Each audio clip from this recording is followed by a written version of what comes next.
But welcome everybody. Be sure to hit the like button. Be sure to hit the subscribe button. I remember in middle school when you felt self-conscious if you were the last one to go through puberty. That really went topsy-turvy, didn't it? Sometimes the hasbara, it's too much explaining yourself and it's too apologetic. Be sure to hit the notifications bell. I actually do believe Israel won't just bomb countless civilians. Be sure to tweet this out. Be sure to put this up on your Facebook. You have to be kind to people. Be kind to the guys in this mess in the first place. You can put this up on your Reddit. Chile is a country. Be sure to cut and paste a link to this to go into your favorite Facebook chat group. It's good to see so many normal people in here. Now, spanking isn't just my deep, dark personal secret. It's America's deep, dark secret. I've never seen it explained so simply anywhere. Put this on WhatsApp. Put this on Telegram. Put this on your favorite messenger app. Hello and welcome to the Untitled Anarchist Seagull channel. I'm your host at Untitled Anarchist Seagull called Elise. Well, so yesterday we found out that Caleb Muppet has a plan to defeat imperialism, and that plan is that he's going to recycle old material, including stuff that isn't even his old material, and put it into 9-hour videos. Eventually, imperialism will be defeated. We also found out a very interesting thing just from there for people who are sort of keeping tabs on the activity of his cult, that apparently they liquidated for unspecified legal reasons the nonprofit they had set up, I think, in Oregon, if I remember correctly, and set up a new LLC. This is the second CPI LLC, as far as I know, because there was one incorporated in New York, the one that he got kicked out of after all of the revelations, and he set up this new LLC in Texas, and that's an interesting fact, because there's no requirement that when you have to liquidate a nonprofit for unspecified legal reasons, the subsequent replacement entity has to be opened, registered in a completely different state. So, makes me kind of wonder what was going on in Oregon, that now they're suddenly registered in Texas, when he, as far as I know, Muppet, is still in Brooklyn. That is interesting and probably would reward further investigation. I don't know if people are following Resistance Telegram, but there are reports that 3 U.S. F-35s with Israeli pilots were shot down over Iran. One of the pilots was reportedly captured alive. So, if anyone was wondering what how the Israeli Air Force handles actual air defenses, it turns out the way they handle them, at least fairly regularly, is by falling out of the air. According to the figures I was able to find, Israel has a total, or at least until today, had a total of 39 F-35s. Now they have 36 of them. I mean, this would be a hell of a way for the genocide to end, I have to say. I feel like I'm jinxing it even by suggesting such a thing, but the thing is, the one thing that allows them to really continue this, the one thing that the Palestinian resistance can't do a damn thing about, is Israel's air power. They can bomb Gaza with total impunity, because the Palestinians don't have any air defenses. So, while they have lost more than half of their tanks, an unspecified number of their armored personnel carriers, and a very secret number of troops, they have, until now, I don't think ever lost a plane, except to like just equipment failures and things like that, pilot error. And today apparently they lost 3 of them.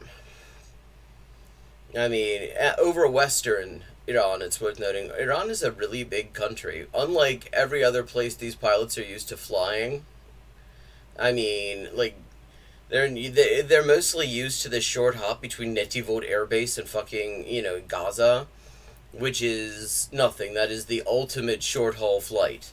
That is like a couple of... I doubt that takes a half an hour at the speeds that they're going. Iran is actually quite large, much larger than the entity is, and they're just barely making it over the border, apparently. So, this is the long-awaited crossover episode between Israel and Consequences, apparently.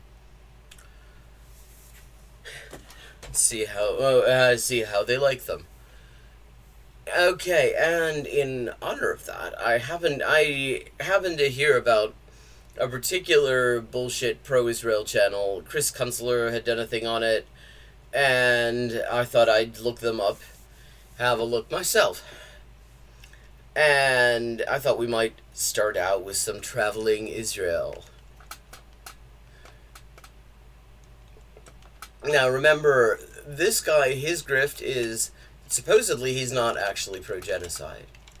He's not a pro-Israel channel, he claims.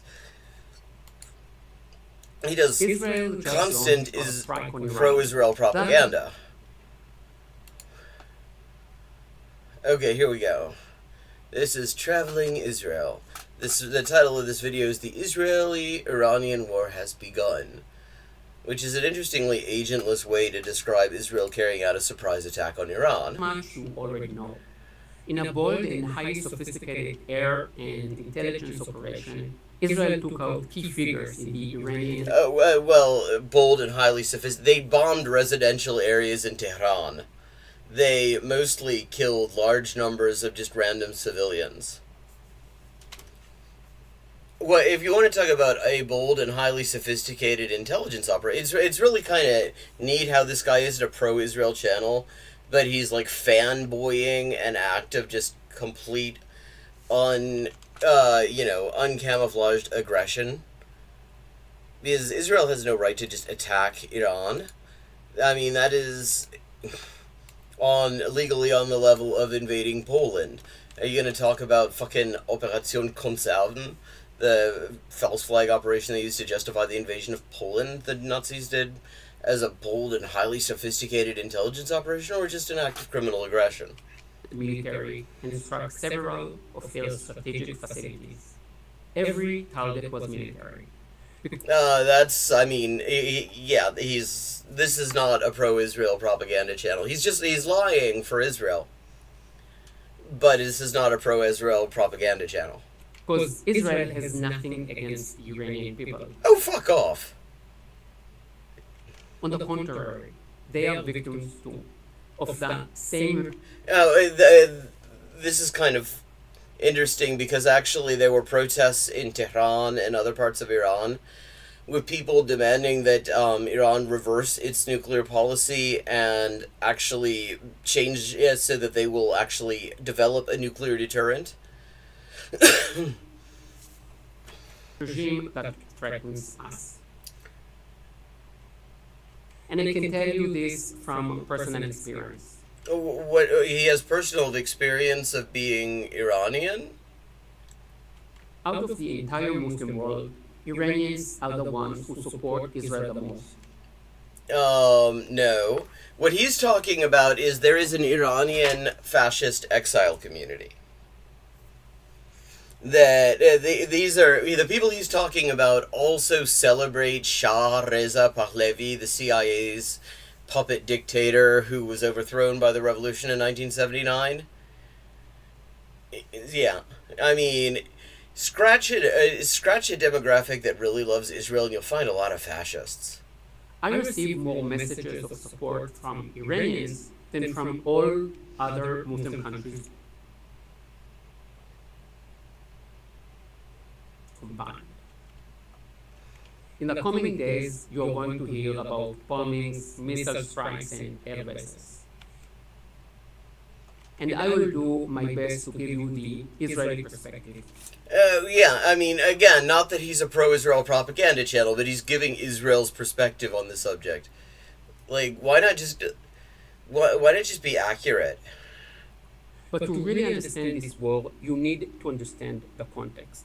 And to understand the context, you need to hear what my 7-year-old daughter thought.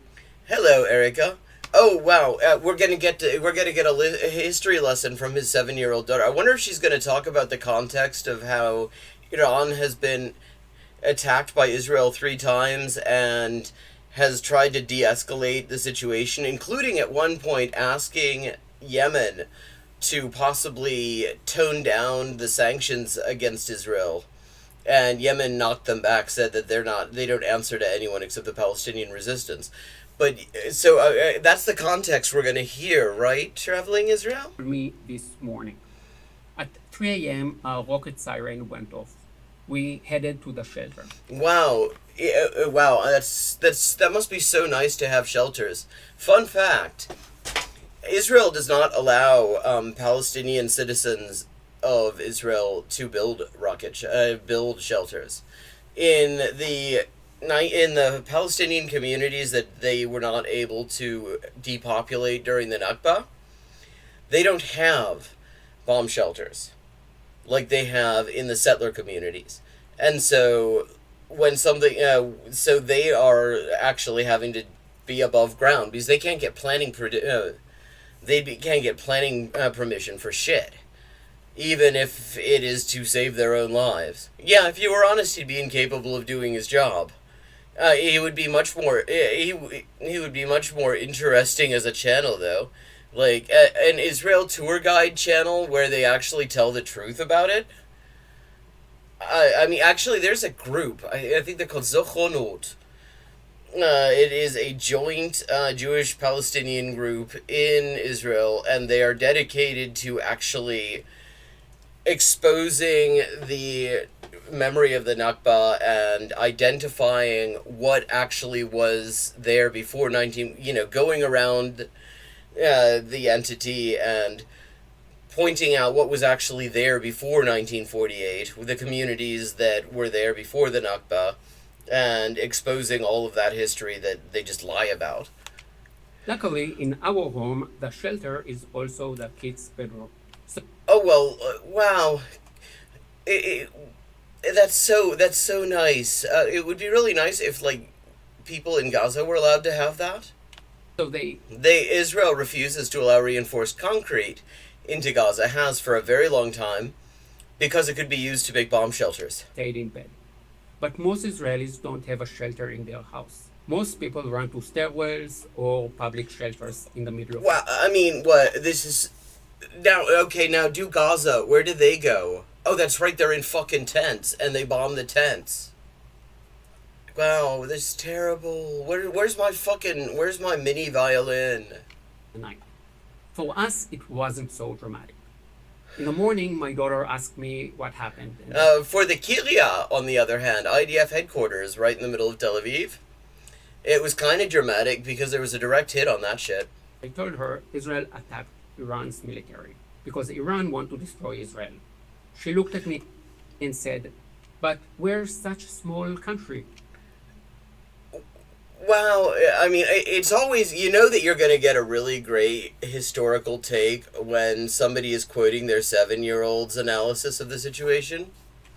Why do they want ours too? But they don't, is the answer. Then she added, and he said, well, the thing is that we've been threatening them for a very long time, and we have nuclear bombs, and we're committing genocide, and we attacked them 3 times just last year alone, and they didn't do shit about it because they were trying not to start a big regional conflagration. But Netanyahu apparently has decided to just pull the self-destruct button, and now Megamate has gone from suck to blow. If there was peace, they could come here. If there was piss? I think I bet there is piss. And we could go there, and they would have a bit from us, and we would get a bit from them. My daughter, she thinks like most people in the West. This is the best outcome for everyone. And she's right. That world Yeah, peace is the best outcome for everyone. view is beautiful, moral, and it is the one we raise our kids on. But we all Oh, you also, how does that, when do you do that? Is that in between teaching them how to sing Death to Arabs and May Your Village Burn? also need to understand this is our Western mindset. The Iranian Islamic regime Oh wow, we're gonna do some race science. Traveling Israel's gonna do a race science now. doesn't think like that. It is hard for us to grasp that others may Hey Phoenix, we're learning about how Israel just wants peace, and the Iranian mindset does not understand that. They don't understand. They don't want to give peace a chance. live by completely different worldviews. But they do. In basic Islamic thinking, the world is divided into two camps. The police who investigate crimes, and the prosecutors who prosecute the offenders. These are their stories. I love that there's one Muslim worldview. They're like, I don't actually know. I mean, when you get down from the there are the two major sects denominations in Islam, but then there are like thousands of different schools of thought within each of them. But fortunately, this guy's going to tell us about the Muslimic mindset. Yes, they hate their freedom. Dar el-Islam, lands already under Islamic rule, and Dar el-Harb, lands of war that must still be conquered and brought under Islam. Nearly every devout No, I mean, it's really interesting that he's saying this at a time. This is a recent video. This is just the past couple of days. And he's talking about how Iran is so expansionist. They're so expansionist. Like Israel in the past year has not only depopulated large areas of the Gaza Strip and murdered hundreds of thousands of people there, they're currently occupying about a fifth of Syria, trying to get more. They are demolishing Lebanon, and they are like, officials are actually saying Lebanon isn't a real country. We should expel the people there and settle it too. Yeah, but then that's before we even get into the West Bank.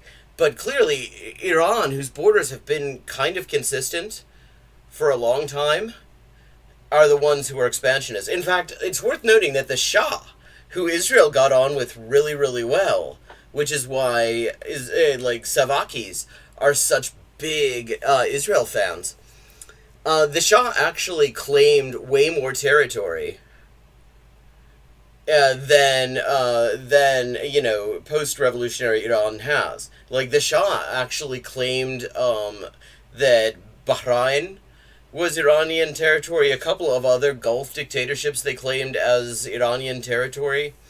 There were also, so actually, when he was overthrown, Iran's territorial claims were reduced.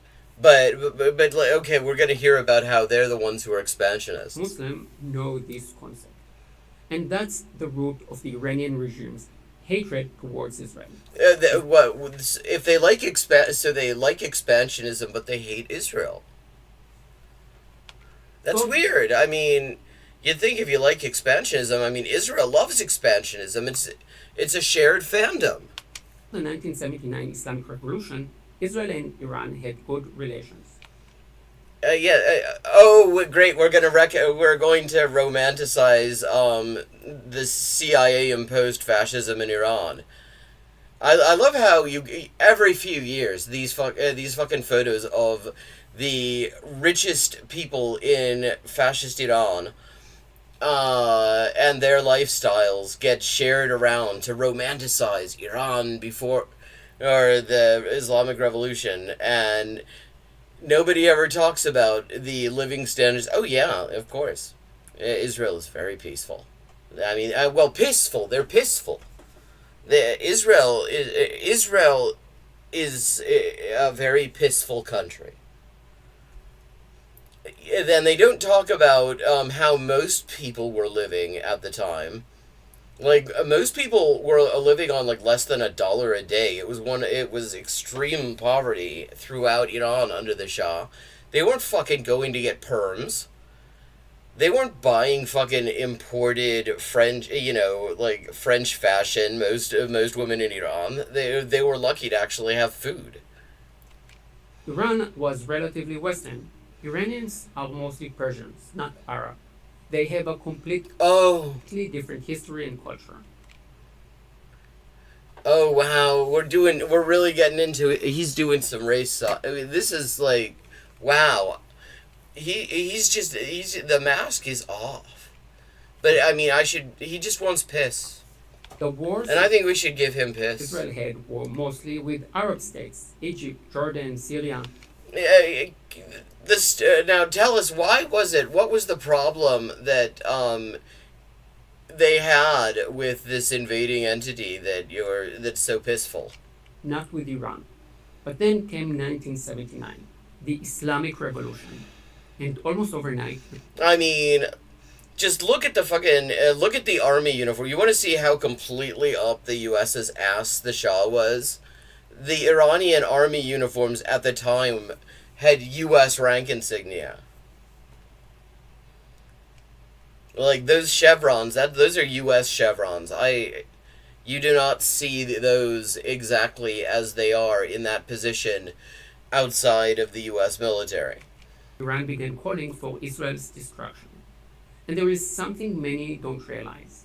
The distance between Israel and Iran, 2,000 kilometers. This is why there is absolutely no fucking way, incidentally, that the Israeli Air Force is acting alone. They need in-air refueling for that. There are two entire countries between us, Jordan and Iraq. Iran is 80 times larger than Israel. Yeah, your pilots are finding that out. It's called strategic depth, and it turns out it's a very useful thing. And before the revolution, Israel had never attacked or fought Iran. Wow, yeah. I mean, they'd attacked, let's see, Syria, Jordan, Egypt, the Palestinians. Yeah, I mean... Well, it's because there's a totally different... there's the Muslimic mindset, and the Muslimic mindset does not understand the value of piss. The regime's hatred toward Israel is purely ideological. Oh, now do Israel's hatred of the Palestinian people, you think that might be a bit ideological? It's religious hatred against the very existence of a Jewish state. No, that was interesting, because he did not. I thought he was going to say a religious hatred against Jews, which would have been interesting, because actually there was a sizable Jewish population within Iran, and quite a lot of them actually refused to, go and colonize Palestine. That was one of the oldest continuous Jewish communities, still is one of the oldest continuous Jewish communities in the world. 2,000 years, easily, they've been living there. But no, he decides it's a religious hatred for a so-called Jewish state. Jesus, that's awful, Phoenix. Go ahead and share the link in the Discord. Everybody check that out. If you can help out Phoenix and at least help Phoenix get some loo roll, and hopefully a bit more than that, that would be good. That really sucks. I've been there. This is crucial to understand. For decades, Iran's official state policy has been to eliminate Israel. Well, no, actually. That rests on a mistranslation. What they have said is that the quote that is always used for this, and German media, back in the days when there was some journalists working there, actually corrected this mistranslation at one point during the early ramping up of the lies about Iranian nuclear weapons and all this bullshit. But what the quote does not say anything about wiping Israel off the map. It says, it expresses the hope that the regime occupying Al-Quds will end. It does not actually, it is an impersonal construct. It specifically refers to the occupation of the occupied Palestinian territory, and it does not say that they're going to do anything. And it's worth noting, they'd never done shit to Israel until Israel started attacking them. Ayatollah Khomeini, the founder of the regime, said, Israel is a cancerous tumor. It must be Citation needed. eradicated. Islam grows with blood. The Prophet of Islam held the Quran in one hand and a sword in the other. I mean, again, citation needed. None is provided. The sword to crush traitors. The Quran to guide the faithful. This shouldn't surprise anyone. Now, okay, are you going to give us some quotes from Torat HaMelech? Maybe you could give some quotes from, like, Ben Gvir and Beelzebub Ostrich about how much they're into piss. Because whoever Yes, hates I'm going to continue Israel to make that usually fun. also hates the West. And I could Well, I mean, fuck the West. All my homies hate the West. give you dozens more quotes from Iranian leaders. They are absolutely obsessed with the destruction of Israel. You won't find Israelis calling for the destruction of the Iranian people. Yeah. Unless you actually decide to look at Hebrew Twitter. I mean, you'll also find them calling for the, the most recent poll showed Israeli Jews, over 80%, I think it might have even been 90%, want to just exterminate the Palestinians wholesale. They're for that. But because of the piss, they want to give piss a chance. We don't burn their flags. I'm sure it would be trivial to find proof of them, images of them burning their flags. We know that the Iranian people are suffering too. That isn't even Khomeini, that's Nasrallah. Under this brutal regime, the hatred towards Israel has been Iran's official policy for decades. I've always taken them seriously because I've seen what they do to their neighbors and what they do to them. What they do to their neighbors? You mean getting invaded by Iraq? And successfully repelling that invasion? Their own people. Let's start with the neighbors. Since the revolution, Iran has been responsible for the death of nearly 1 million Arabs. He's actually doing it. He's talking about the death toll of when Iraq at the urging of the United States government invaded Iran and used large amounts of chemical weapons. That's what he's fucking talking about here. This is victims of communism memorial foundation level bullshit. Sounds strange? I know. Yeah, because it's not true. Iran supports Arabs, but that's not true. Yeah, see, you can tell they don't support Arabs because everyone believes Iran supports Arabs. That's what Iran is famous for, is that they just support Arabs in the abstract. But you know that's not true because when Iraq, a largely Arab country, invaded them, they fought back and won the war. That's not supporting Arabs. In the 1980s, there was a horrific war between Iraq and Iran. Who started it? You gonna say who started it? Children were sent to the front lines. There were chemical weapons. Wait a second. That's Urdu. That's fucking Urdu. That is not Farsi. Were sent to the front lines. And also notice that this is not one photograph. This kid is not standing next to the soldier in the gas mask. He's not at the front lines. It's not even clear where he is. The background is totally different. These are two separate. This isn't even a Photoshop. This is like two fucking photos adjacent to each other. Or chemical weapons. Yeah, Iraq used chemical weapons. Massacres. Those are Wehrmacht uniforms. Like, literally, look at these, chat, look at these fucking uniforms. Like, what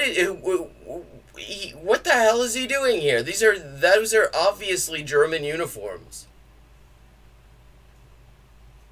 This is his illustration of the Iran-Iraq war, which he still hasn't mentioned who started it or who used the chemical weapons.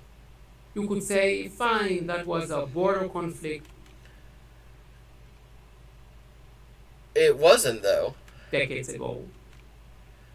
You could also say that actually all the things that he just said were things Iraq did under Saddam Hussein at the urging of the United States. But that's just one example. It's not a very good example, though. Iran. Remember, this is an example of what Iran does to its neighbors.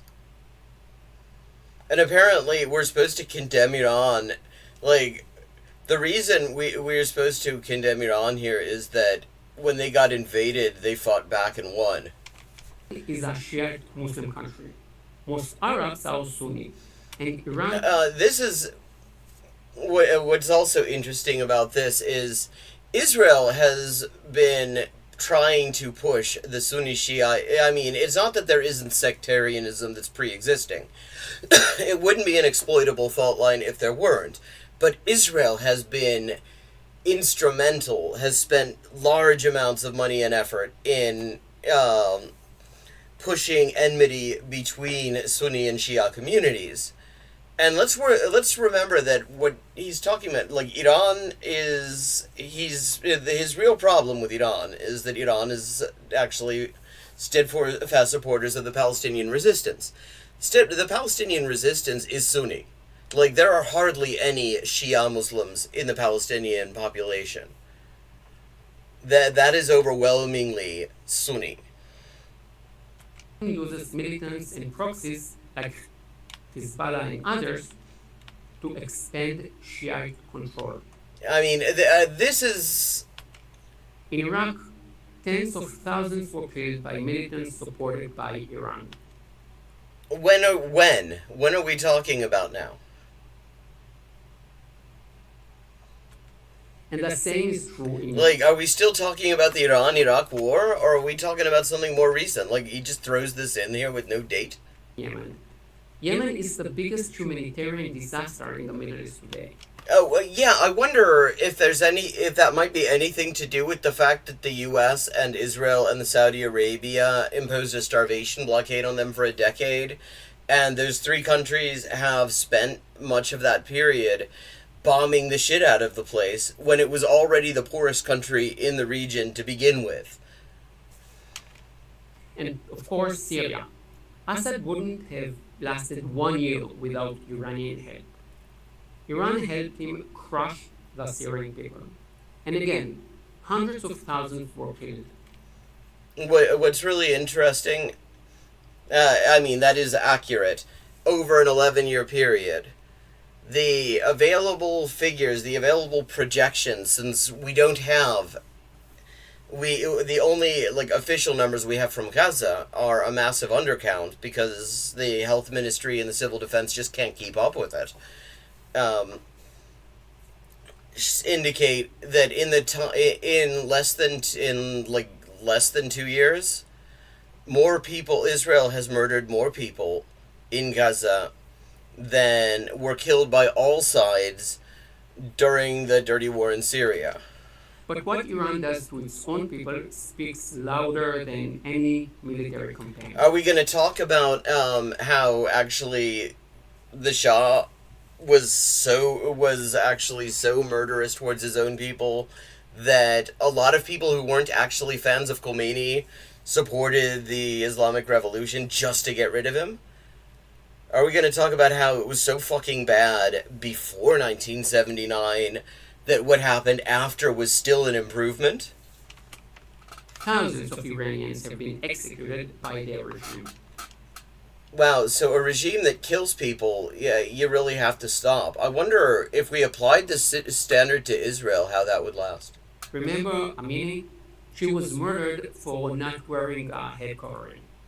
The world got upset for a few days. But the oppression of women in Iran continues. Yeah, I love being lectured about women's rights from a guy in a country where women can't get a divorce without their husband's permission.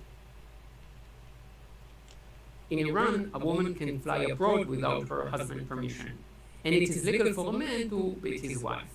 And well, Okay, again, do Israel, because all of that's, because the wife beating, that's a pretty common thing, actually, and has mass support. are the so-called human rights organizations? Where are the feminist protests? Actually, there are quite a few of them. But, I mean, if you're asking why it is that that isn't what people are focusing on right now, that could be something to do with the fact that Israel has, like, started a war of aggression against Iran. I mean, I remember there actually being quite a lot when the things he was talking about were new and had just come out. When Iran says it wants to destroy Israel, I believe them. Iran has armed and funded every major group that opposes Israel. I mean, is this supposed to make me feel hostile towards Iran?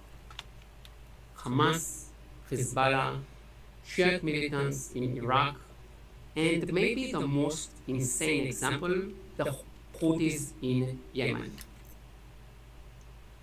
What makes that an insane example? I mean, other than the fact that they bankrupted Eilat port, and they have managed to... They actually caused two weapons shipments to... Well, let me say probable weapons shipments. They were coming from U.S. Army bases in Europe, headed to Tel Aviv. But they caused them to do a U-turn in midair. A shower does so much good. I mean, they've made air travel to and from Israel kind of impractical. They have really fucked up Israel's maritime trade, and the U.S. started a war with them and trying to get them to lift the sanctions without Israel ending the genocide, and the U.S. lost that fucking war. Is that what he's talking about? Yemen, 2,000 kilometers away from Israel, is in a brutal civil war for over a decade. But you don't hear much about it. Well, you don't hear much about it now because actually a ceasefire was reached like 3 years ago now. The U.S. puppet regime that had been there is now in exile in Saudi Arabia, and the Ansar Allah movement actually basically won that civil war. There are a few pockets of territory that are still under U.S. Saudi control, but the bulk of the population doesn't live there. Why? Because when Muslims kill Muslims, it doesn't make headlines. But this wasn't... Not in the West, not in the Muslim world. Well, I mean, also, in this case, it was kind of the U.S. killing them, and so there was no headline potential for that. First of all, you had to just pretend that Saudi was doing it alone. I mean, this guy's going to teach us about... I mean, he retcons like nobody's business. Think I'm wrong? Yes, I do. I think anyone who knows anything about the facts thinks you're wrong, actually. Send me one picture of a massive protest in London or a US university over what's happening in Yemen. Oh, what's happening? You're talking about something that was happening 4 years ago.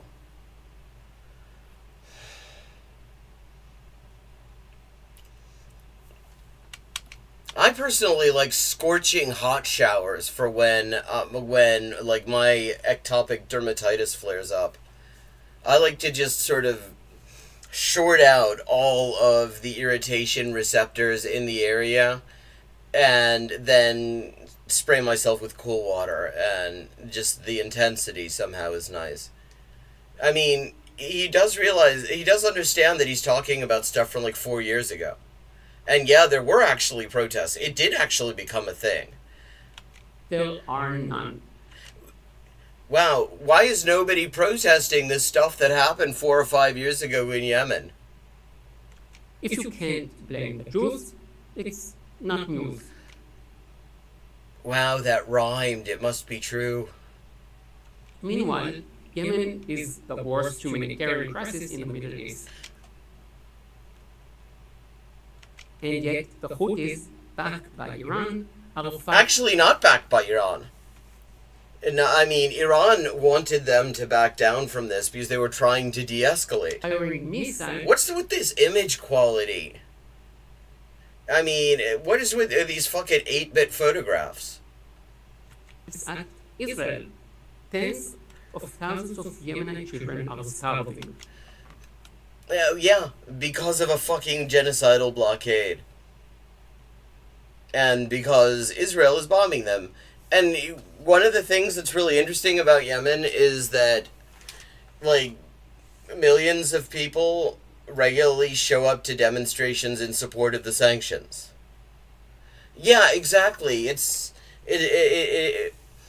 Because apparently, I mean, just Arabs don't understand the value of piss.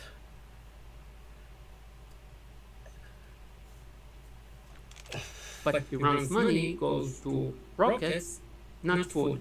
The flag doesn't say peace or justice. It says death to America, death to Israel. I mean, so far it isn't exactly it isn't inconsistent with peace and justice so far. Curse upon the Jews, victory to Islam.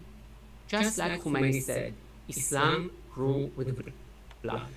On October 7th, many Israelis realized this had to end. We cannot live safely while terror groups that openly call for our destruction.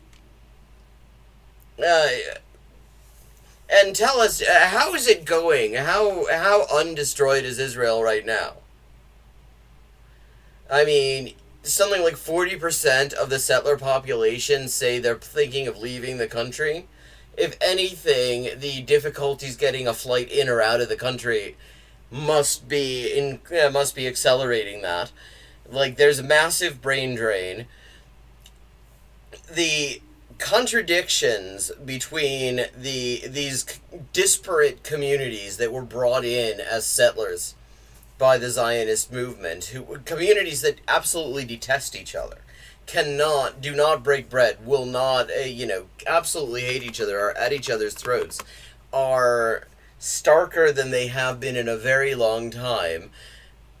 I mean, I would say, actually, Israel is kind of self-destructing at the moment. But, so, tell us how safe that is. Tell us... Sit just across the border. That is true for Hamas. That is true for Hezbollah. Wow, he didn't say Hamas. He pronounced it almost correctly. And it is even more true for the regime behind them both, Iran. Yeah, the Palestinians would not actually be fighting back if Iran didn't put them up to it. Of course not. And this is almost a trivial sort of lie compared to those other ones. Like, the Palestinian resistance in Gaza, they don't import their weapons for the most part. The number of actually imported weapons is negligible. They make their weapons. Like, I mean, there's like one Kornet, which is a Russian anti-tank missile system that they are passing around between. It's not just the same model, it's the same unit. And it just gets passed around between the different brigades, the different territorial units, every once in a while. All the rest of the stuff, they make it or they capture it. And in fact, a big part of it comes from unexploded Israeli ordnance, since something like 20% of the old-ass fuses that Israel is now using, because they ran out of the new ones, 20% of them fail to explode. And the resistance has sapper teams, and those sapper teams go in, defuse those things, grab the explosive, and do what they call return to sender operations, where they use it to turn Merkava tanks into, I guess, what you could call a SpaceX success story. 6 months ago, I said it in a video. Iran would be next. Wait, okay, so he's talking about how Iran is threatening Israel. He literally was threatening Iran? I said it not because I'm a low-ranking Mossad agent. But because you're a fucking genocidal Zionist fuck. But because Israel simply cannot live under this existential threat. Today, Israel took the first step to remove it. Yeah, how's that working out for you? The problem is, too much of the Western world still think like my daughter. And when a 7-year-old dreams of peace, it's sweet, it's honest. Yeah, we all dream of piss. But when, I mean, I would think when a 7-year-old dreams of piss that you probably are going to have to wash the sheets, but... grown-ups in the West believe you can make peace with a regime that brutalizes its own people. Wow, so you're saying you can't make peace with a regime that has the death penalty? Is that the idea here? I mean, assuming that this is actually a picture from Iran, I mean, which I have no idea. Why are they having a hanging when they have AK-47s? I don't quite understand that. But, okay, in any case, so, yeah, we let's say we cannot have peace with any regime that has the death penalty. Tell me about the U.S. Do they have that? Is responsible for hundreds of thousands of deaths and openly calls for genocide. No, it doesn't. I mean, if you're here late, if you're getting here late, the hundreds of thousands of deaths that he's talking about literally from when they repelled an Iraqi invasion in the 1980s. He actually talked about the Iran-Iraq war without pointing out who started it, who used the chemical weapons. That's not noble. That's dangerous fantasy. Please share this video with the people who think like my daughter. Oh, wow. That's it. I mean, I'm so glad. That was so insightful. That was so insightful. Now, okay, day 2. I want to see his day 2 because we have... Because day 2 is... Oh, I wonder if this is one of the ones that got shot. This is probably stock footage. But, I mean, I wonder if this is one of the ones that got shot down. Iran-Israeli war. And, surprise, surprise, I have a few things to say. Let's break this down with... Yeah, surprise, surprise, he's got some things to say, and they're going to suck, I'm pretty sure. 4 key points. The media either distorts or just completely ignores. Point 1. Take a look at the headlines. Israel and Iran trade missile attacks. Yeah, that is bullshit. It exonerates Israel. It completely ignores the fact that Israel had already attacked Iran 3 times. Iran did almost nothing and did the very limited responses only after the Security Council ignored the attacks entirely. I mean, it makes it look like this is just a cycle that's going on. Yeah, it's a bullshit headline. I'm sure that's what Traveling Israel is about to tell us. CNN, Israel and Iran trade missile attacks. BBC, Israel and Iran exchange fire. And my Yeah, I mean, same thing. Yes, it is bullshit. It totally lets Israel off the hook. Personal favorite from Tehran's Hamas affiliated fan club, Tehran Strike. Wait. He's claiming that Qatar's Al Jazeera is Tehran's fan club? Like, does he... Qatar just had joint military exercises with Israel. Okay, this one. Tehran strikes back at Israel after wave of attacks across Iran. So that one's accurate. Strikes back. Now, let's ask, is this technically true? No, yes, it is entirely true. It is totally accurate. That's what your problem is with it. Yes. Yeah, okay, maybe we bombed a couple of residential areas in Tehran and other places and tried to cause a major radiation safety incident by bombing nuclear energy facilities.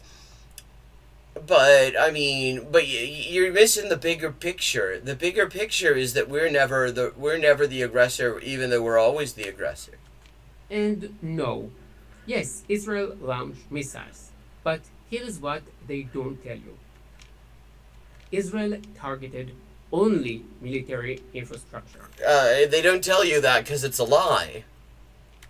Command centers, weapons depots, Iranian Residential neighborhoods. regime officials. Not a single Israeli strike was aimed at civilians. Also a lie. Iran, on the other hand, launched missiles at densely populated cities. That is also a lie, because actually they launched missiles at security targets. Israel's IDF headquarters is in the densely populated residential area of Tel Aviv. They have actually been attacking specifically military establishments, but Israel embeds those things in the middle of residential areas. And it's worth noting they've killed far fewer people, according to the Zionist-run Israeli Health Ministry, than Israel's attacks just in Tehran alone. Their goal is simple: maximum civilian casualties. What do they say about people who make accusations that are actually confessions? As I record this, at least 3 Israeli civilians are confirmed dead. But when Israel gets hit, the headlines are neutral.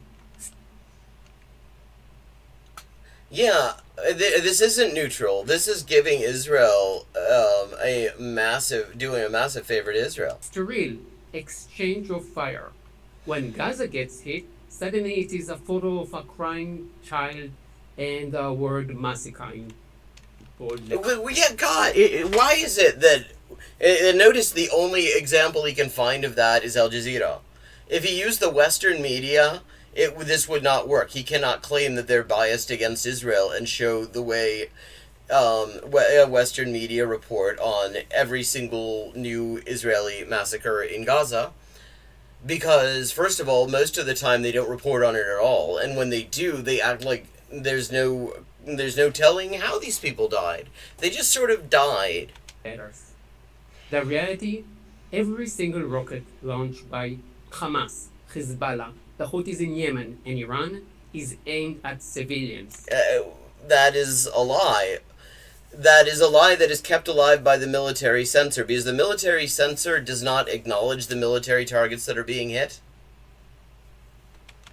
Apartment buildings, schools. No, none of those things. That's why none of those things have been hit. Kindergartens. Those are all things Israel has bombed, daily, but there's never been an example of that happening with Yemen. Their goal has always been the destruction of Israel. And the media have always worked overtime to cover that up. No, they haven't. Point 2. Many Iranians are cheering for Israel.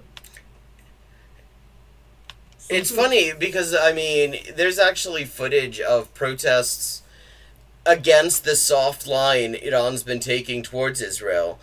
And one of the interesting things is, at one point, you see this woman without a hijab in public. So clearly not a fan of the religious authorities, saying, why the fuck don't we have an atomic bomb already? And what about the Strait of Hormuz? You said you were going to shut that down a full year ago, and everybody's applauding her. Media in Iran is blowing up. Not with anti-Israel rage. Well, yes, actually, mostly with that. But with celebration. Yeah, it was celebration because they hit the Kiryat. Celebration because they shot down three of your fucking planes. People in Iran, actually Iranian civilians, are celebrating the Israeli airstrikes. No, they're not. They're celebrating the fact that the Iranian air defenses have successfully thwarted a lot of them. Why? Because they know Israel is not bombing Iran. Yes, they are bombing Iran, though. Like, literally, they are bombing Iran, though. You do understand that they literally are doing the thing. Israel is bombing the regime. Which is this guy. This guy is the regime. The same Islamic dictatorship that's been... It's worth noting that there is... first of all, Iran is considerably more democratic than it was under U.S. rule. It's also considerably more democratic than the system that Israel makes Palestinians live under. It is a dictatorship of capital. But so's Israel. So's basically everywhere. Jailing, torturing, and killing its own people for decades.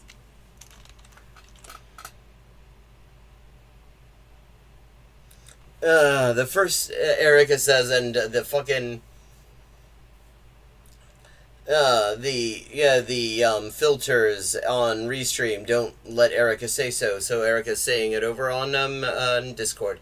The first step to removing the existential threat to Israel is recognizing that its neighbors don't want their peace. It is generally considered rude to share metabolic waste products with others. The same regime that murdered protesters. That Well, I wonder if Israel's ever murdered protesters.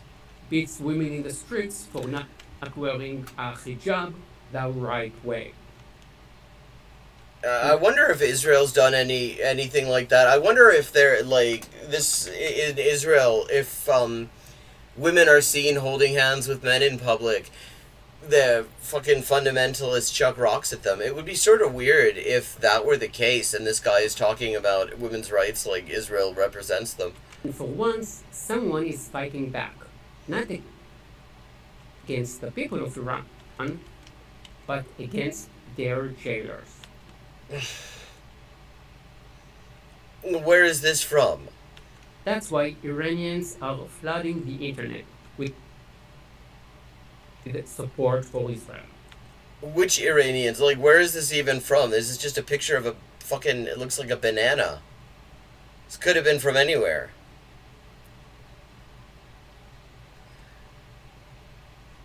That, all I am saying is give piss a chance.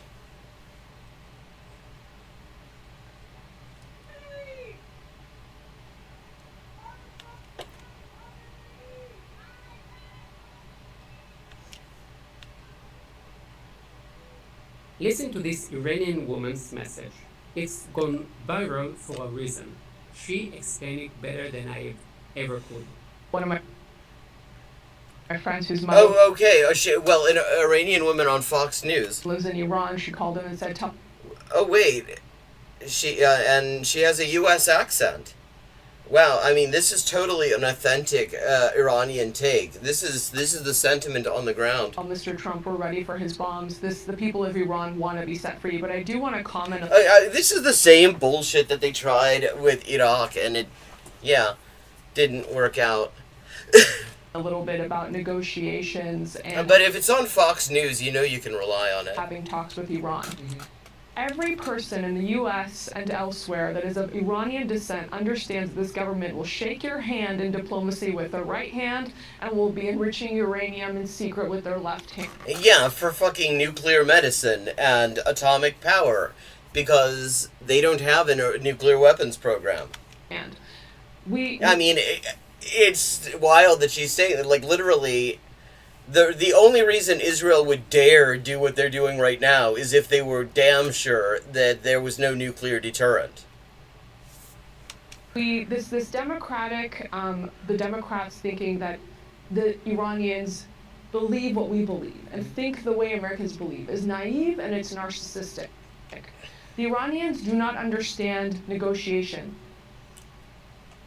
I mean, I would say they do understand negotiation, but they actually kind of... They have this weird idea that when you make a deal, you should, like, stand by it. And the U.S. has this idea that they will sign a deal and then, like, screw you over anyway. They see it as a weakness. They love to talk, they love these delays, and meanwhile... This is the same shit they were saying about Iraq. Continuing to enrich uranium. The only language this Iranian regime understands is force. It is the only language they respect. Well, I mean, there's certainly... It turns out they're not bad at it. And they will listen to. An overwhelming power, like what Israel did tonight. It was actually kind of underwhelming power. Yeah, I mean, almost certainly. In fact, I mean, fun thing about the Savaki exile community... That, one of the biggest gentrification moguls in LA, a guy called Shane Astani, who is a rich Iranian exile, gentrifies his name is all over like luxury construction in LA, and in the greater Cincinnati area, much more quietly, he owns an immigration jail, one that was off the books until very recently. Is the only way to achieve peace in that region. So, and I want to say one more thing. Iran is not Iraq. But then why are you using the same talking points? The American people, look at Iraq and they say we got rid of Saddam Hussein and somebody worse came in. Maybe. I mean, Iran is not Iraq because in the sense that, see, Iraq, when the U.S. invaded Iraq, it turns out documents were found later on that showed that Saddam Hussein's defense people were training the army in the event of invasion to use slingshots.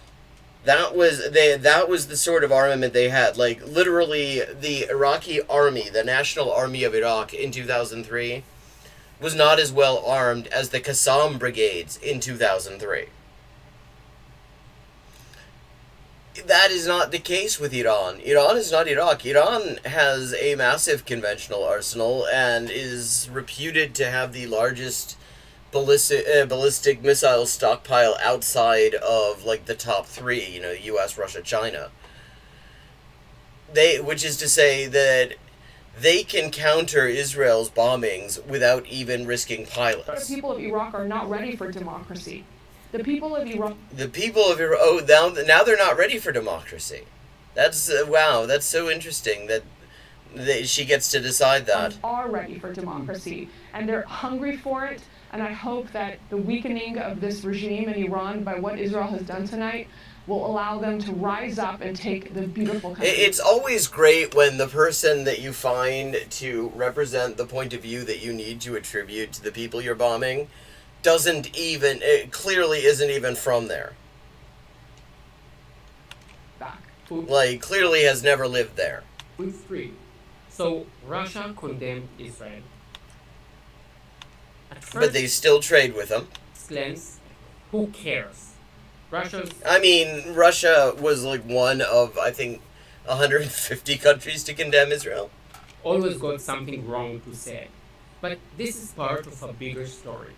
It is a bigger story because like all but a handful of countries condemned Israel because apart from the fact that it's aggression, targeted attacks on nuclear facilities like the ones Israel openly admits are a war crime in and of themselves under Article 56 of one of the protocols additional to the Geneva Conventions, for the obvious reason that you shouldn't be deliberately making Chernobyl happen. 3-1. Yes, the Cold War... Well, I mean, apparently his 7-year-old, who's really big on piss, she's ready for the beatdown because her room is also the bomb shelter. Technically ended when the Soviet Union collapsed under corruption and failure. But Putin's Russia is just a rebranded dictatorship, carrying the same old anti-Western banners. I mean, except that Putin is a major, not one of the biggest trading partners with Israel, but he's generally supported Israel. Now, Back in the day, What is it was- true is that Russia concluded some sort of mutual defense agreement with Iran sometime in the past year. I don't know exactly. I mean, I don't remember seeing the terms of it, and clearly it isn't strictly an Article 5 of the, NATO treaty sort of thing, NATO charter sort of thing. But, I mean, Russia is supposed to come to Iran's defense in these situations. the Red-Green Alliance, the communist Arab axis from the 1950s to the 1990s. Today, we have the Putin Islamist axis. Except that Erdogan is pro-Israel. He doesn't sound like it. He pretends, he plays both sides. But actually, you can go to jail in Turkey for saying from the river to the sea. He has been he has been trading with Israel quite openly for quite a long time, and only stopped when Yemen said that they were now capable of targeting Israeli shipping in the Mediterranean. Then the only Muslim majority country trading with Israel in the Mediterranean decided that they were going to stop doing that, at least by the sea. Islamoputin, a modern version of the old Soviet Arab alliance. It may seem strange. Yeah, they're not ready for democracy means that when you invade them, they kick you out mostly. Far-left ideology and fundamentalist Islam join forces. Wait, Putin has far-left ideology?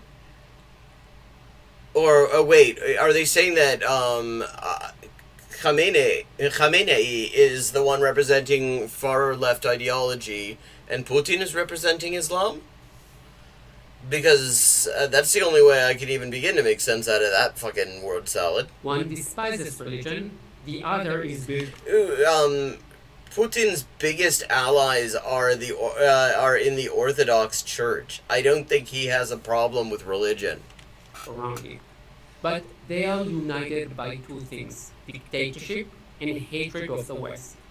And sadly, much of the progressive Western world has decided to side with this new... Did you see the anti-horseshoe crab? One of my lesser cryptids? Axis of evil. The Western left has fallen in line, defending Islamists, excusing terrorism, and pretending they are the victims. Point 4.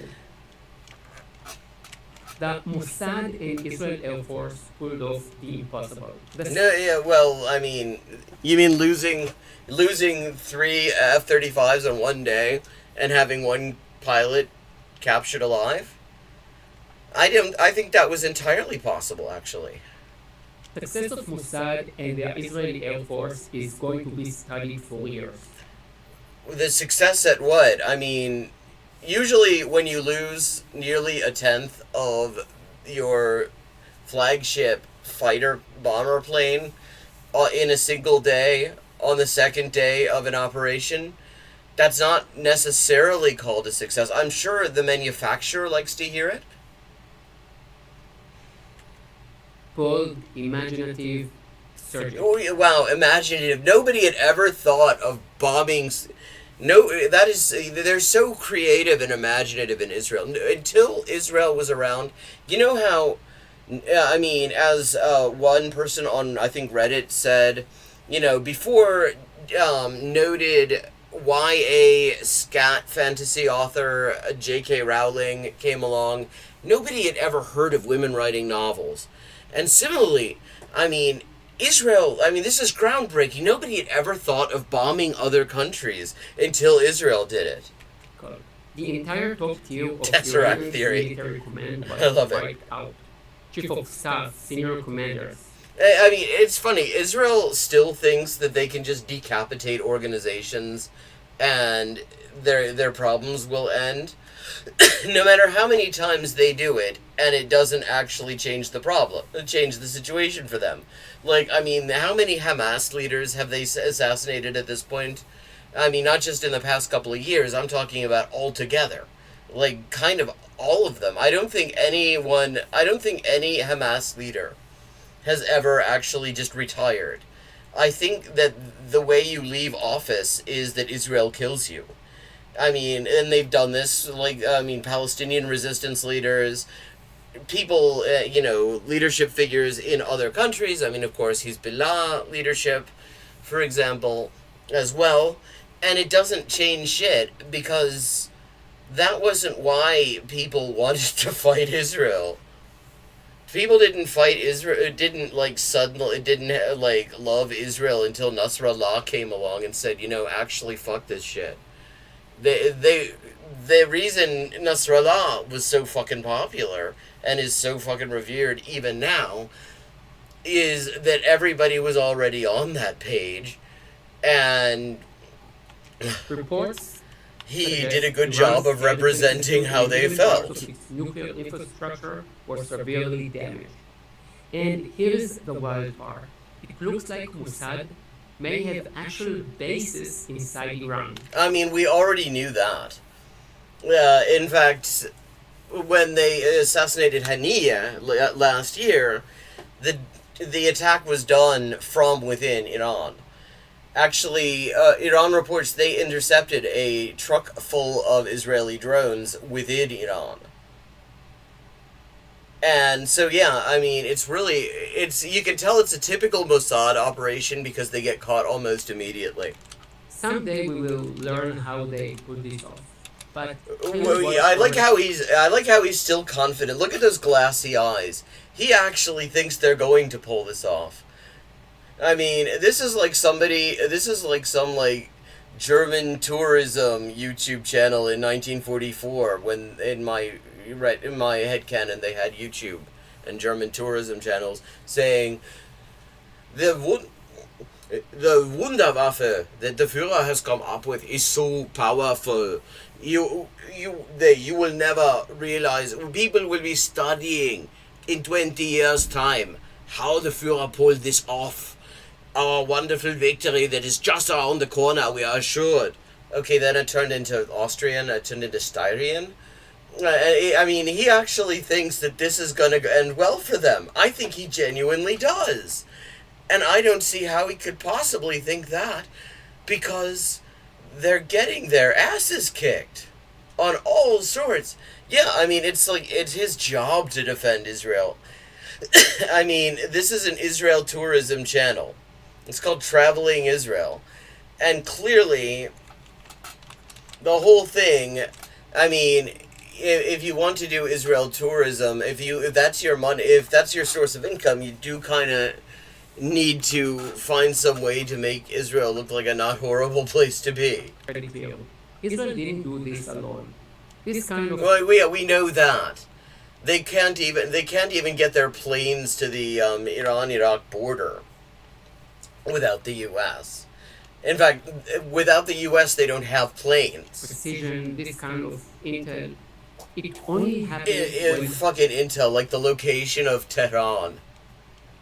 We'll be studying for years to come how Mossad figured out what the capital of Iran is.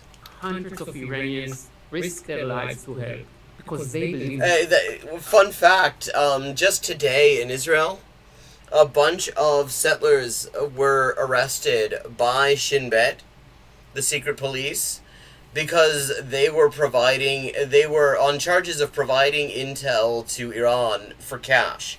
And this is not the first time that this has happened in Israel, where settlers have actually have been taking money from Iran. Times are tough there, and Iran's offering cash, and so people are happy to assist them with all sorts of things, getting information around the military censor. In right where he's sitting right now. I mean, it's sort of hilarious that he's sitting like, oh, these heroic Iranians. Wait till you hear about your own neighbors who are helping them get their targeting correct. The fight, because they believe in Israel. Which brings us to failure. Gaza, October 7. Why did Israeli intelligence fail so badly? It didn't fail so badly. The Israeli army failed. Israeli intelligence was aware that there was an operation coming along. They did not actually credit it with being. They didn't consider it worthy of their concern. It turns out, because they do not rate Arab military capabilities, and certainly not Palestinian ones. Because in Gaza, unlike Iran, almost the entire population supports Hamas. No. That's not why. Wait, okay, so if everybody claps their hands and says, I do believe in Sheikh Yassin, that means that the Mossad and the Israeli High Command will not think that maybe they should have some extra security on the ghetto perimeter to deal with the reports that they had that there was a plan to carry out a major offensive in October? Wow, I didn't know it worked, so why isn't that working now? Let that sink in. In Iran, civilians risk their lives to help Israel fight a shared enemy. I mean, this is like Tim Pool level, like, crap. In Gaza, most civilians side with a terror regime that openly calls for Israel's destruction. Well, I wonder why people in Gaza might actually be endeared to a movement that calls for Israel's destruction.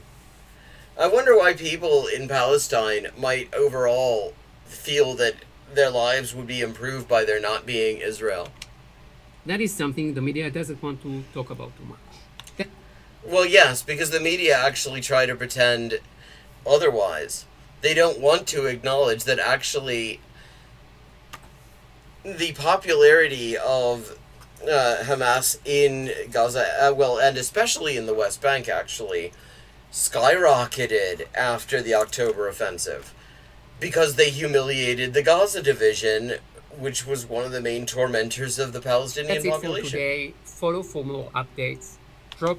Yeah, updates on what? Like, what is it? What's it going to be next?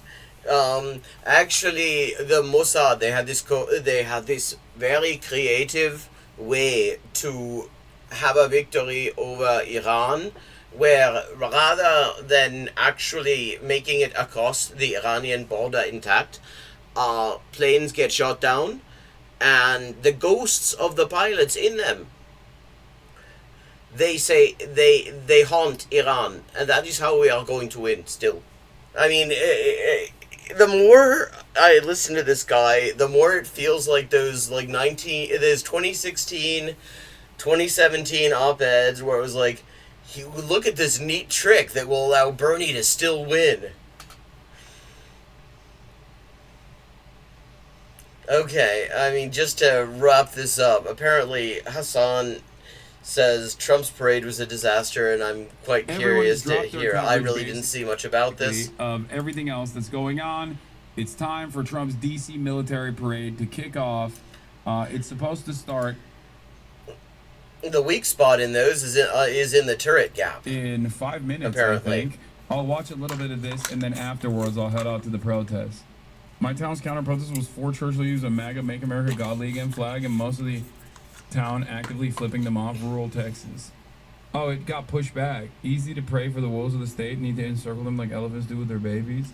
The amount of road repairs that will be required in DC over these fucking tanks. Awful. World War II ended and they didn't do anything, and now the world is in flames. Every generation after World War II has been lackluster. A military expert said that the strike on the oil depots are propaganda strike for domestic consumption Israelis because those depots are extremely easy to repair and can be.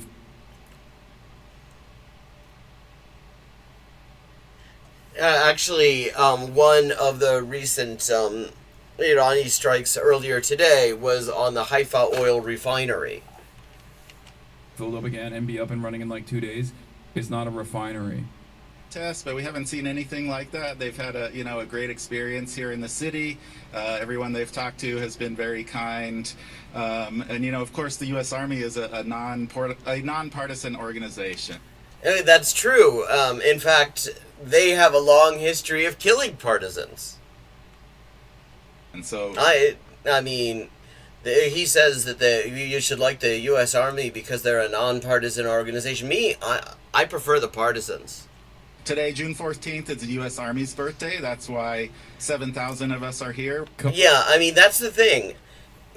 What has happened is this was going to be a parade one way or another, because it is the anniversary of the U.S. Army, and Trump floated this thing as he does, where he declares these things. He decided to say, "Oh, it's going to actually be for his birthday." But it is the 250th anniversary of the Army. Obviously, there was going to be, they were going to do something for that. Cope. Oh, what funny cope. About an hour until the parade started time in D.C., and there were plenty of prime viewing spots wide open, particularly towards the beginning of the route along Constitution Avenue. Oh my God. No one is there. Not even the protest. Oh, that's so funny. Oh no, when you throw a birthday party and the only people that attend are paid to be there. Yeah. This is kind of awesome. I'm not gonna lie, this low-key is the best possible thing that could have happened. I mean, this sort of reminds me. Yeah, exactly. They're anti-partisan. They're not pro-partisan or pro-piss. This sort of reminds me. I occasionally watch Greg Stoker over on Colonial Outcasts, who is an I think Army Ranger officer turned anti-war activist who just sort of at some point realized in Afghanistan that he was on the wrong side of history, and now he puts his knowledge of these things, I think, to very good use, and it is quite interesting, the things he says. And one of the things I remember him saying on one of his podcasts was that essentially that this whole thank you for your service shit that they've tried to make a thing is basically to anyone who's in the military or is ex-military under the age of like 50. It is just cringe as fuck, and they want nothing to do with it. Like maybe some incredibly limited number of people stop funding and then, genocide. Some obviously anti-Trump protesters, but overall just limited involvement. And a Mexican flag there. It's hilarious. That's support for the resistance in LA. It's funnier. Having no one show up is funnier than having even only counter protesters show up. Dude, they can't even march in sync. It's so bad. North Korea clears. Wow, this sound system needs a noise gate, I think. God, we're so ass. Fake news from the Riker Broadcasting Service is the biggest military. Yeah, I mean, it is true. The DPRK in Yemen do military parades much better. Parade in military history? Yeah, definitely. Riker Broadcasting Service does not engage or entertain any fake news whatsoever. I do not want to hear it. Ladies and gentlemen, folks, the Biker Broadcasting Service is brought to you by the viewers and for you, the viewers. And is funded by you, the viewers. The Biker Broadcasting Service maintains editorial independence by your voluntary contributions in the form of subscriptions. That can be $6 a month in the form of a regular Twitch subscription or a free one in the form of... Always say this. If you go on Twitter, you think Elon Musk is the most popular guy on the planet, right? I have not had that experience on Twitter. Maybe that's because I make sure that I never look at the For You tab. The For You tab is a vision from hell. It is designed to be a vision for hell. It is the bad place. I stick to the following tab, and everybody fucking hates Musk. Holy shit, so many glazers. I mean, there's even still plenty of haters of Elon on Twitter as well, but if your only assessment is conducted online, if your only assessment of the world is conducted by who you consume online, if you see the giant numbers that people like Fucksman Gold have in terms of audiences. Fucksman Gold? And you look the Nazi goldfish guy. Twitter, and you see all of the half-botted, half-popular support for neo-Nazi sentiment, you will genuinely develop a false sense of what the world looks like. The irony is,